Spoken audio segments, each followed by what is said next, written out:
Assalamualaikum warahmatullahi wabarakatuh. Pernyataan sikap Forum Ulama dan Tokoh Bandung Barat tentang penolakan terhadap kenaikan BBM bersubsidi dan liberalisasi migas.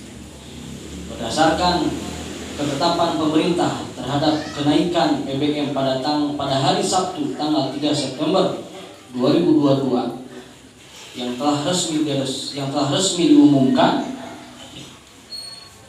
tentang kenaikan harga bahan bakar minyak. Padahal sebelumnya mayoritas fraksi di DPR RI menentang kebijakan tersebut.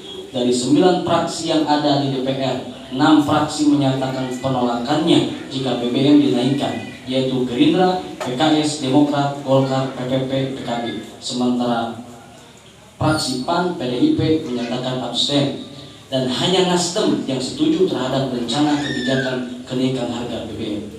Di satu sisi harga minyak dunia terus mengalami penurunan, bahkan per 1 September kemarin mencapai $95 per barel. Berarti masih di bawah besaran asumsi makro di dalam APBN. Sementara itu, dampak kenaikan harga BBM akan menciptakan efek berantai, terutama peningkatan inflasi khususnya bahan pokok, yang tentu ini semakin memberatkan rakyat. Badan Statistik dan Bank Indonesia mencatat kenaikan harga pangan telah menyentuh 10%. Inflasi diprediksi dapat menyentuh 7-8%. Harga BBM bersubsidi mencapai Rp10.000. Kenaikan harga BBM bersubsidi sekitar 30% diprediksi oleh ekonom, yaitu Bima Yudhistira, akan meningkatkan inflasi antara 6-8%.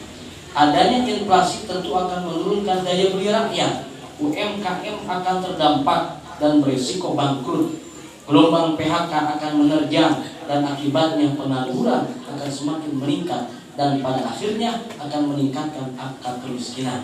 Berkenaan dengan hal itu, kami dari Forum Ulama dan Tokoh Bandung Barat bersama umat menyampaikan beberapa hal sebagai berikut. 1. Bahwa kebijakan menaikkan harga BBM bersubsidi jenis Pertalite dan solar merupakan konfirmasi bahwa pemerintah menerapkan kebijakan yang liberal, hanya melayani kepentingan oligarki penguasa dan kehendak kapitalisme global dengan mengabaikan hak dan kepentingan rakyat. Kebijakan seperti ini jelas kebijakan yang zalim, apalagi di tengah beban kehidupan rakyat yang sudah berat akibat dampak dari pandemi yang belum sepenuhnya pulih. 2. Bahwa permasalahan harga BBM ini merupakan permasalahan yang berulang terjadi di setiap rejim yang memimpin negeri ini. Hal ini mengkonfirmasi bahwa permasalahan utamanya adalah karena diterapkannya sistem ekonomi yang kapitalistik, yaitu sistem ekonomi yang berpihak kepada para pemilik modal dan mereduksi peran negara sebatas pembuat undang-undang, bukan sebagai pelayan rakyat. Dan permasalahan tersebut semestinya dapat diselesaikan dengan mudah jika negara mengambil sistem ekonomi Islam sebagai solusi. 3. Bahwa tugas utama negara adalah mengurusi dan melayani rakyat, bukan berdagang dengan rakyat. Hubungan yang harus dibangun adalah hubungan yang melayani dan meringankan beban rakyat, bukan berdagang dengan logika untung dan rugi. Al-Imamu ra'in wa mas'ulun an ra'iyatihi. Imam itu adalah pengurus pelayan bagi rakyat dan dia akan diminta pertanggungjawaban atas pengurusannya. 4. Bahwa selain berfungsi sebagai pengurus dan pelayan rakyat, negara juga harus memberikan perlindungan kepada rakyat, yaitu menjadi junnah atau perisai bagi rakyat. Di tengah gempuran ideologi kapitalisme liberal, negara harus menjadi pelindung bagi rakyat dengan mengambil sejumlah kebijakan proteksi untuk menyelamatkan nasib rakyat. Negara sebagai perangkat kekuasaan wajib menjaga dan melindungi rakyat, bukan malah menyerahkan leher rakyat pada mekanisme ekonomi pasar yang melayani kepentingan kapitalis penguasa oligarki. Hal tersebut sejalan dengan sabda Nabi Muhammad SAW. Innamal imamu junnah yuqatalu min wara'ihi wa yutaqabi. Sesungguhnya imam khalifah itu perisai di mana orang-orang akan berperang di belakangnya, mendukung dan berlindung dari musuh dengan kekuasaannya. 5. Bahwa sumber daya minyak dan gas bumi yang dalam perspektif Islam merupakan harta jenis milik umum, sepenuhnya harus dikuasai oleh negara dan dikelola sebesar-besarnya untuk kepentingan rakyat. Oleh karena itu, haram meliberalisasikan dan menyerahkan kepemilikan serta pengelolaannya kepada pihak swasta, baik swasta dalam negeri maupun swasta asing. Hal tersebut sejalan dengan sabda Nabi Muhammad SAW.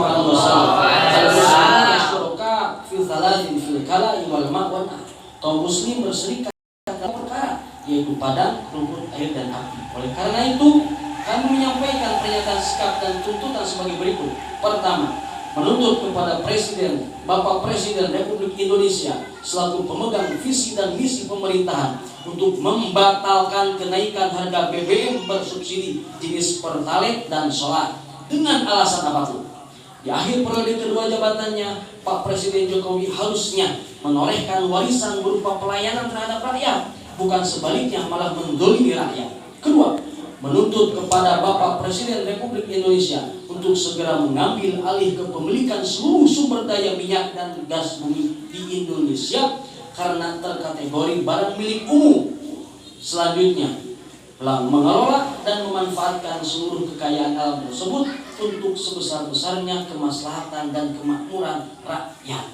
Ketiga, menyuruh kepada Bapak Presiden Republik Indonesia, DPR RI dan seluruh rakyat Indonesia untuk mengambil Islam sebagai solusi, syariah Islam secara menyeluruh sebagai solusi bagi seluruh permasalahan yang mendera negeri ini.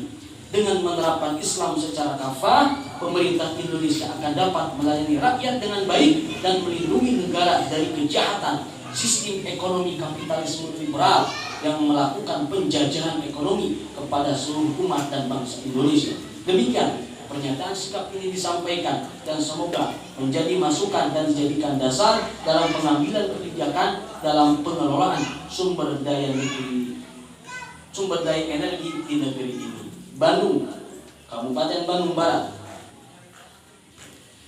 pada tanggal 11 September 2022. Forum Ulama dan Tokoh Kabupaten Bandung Barat.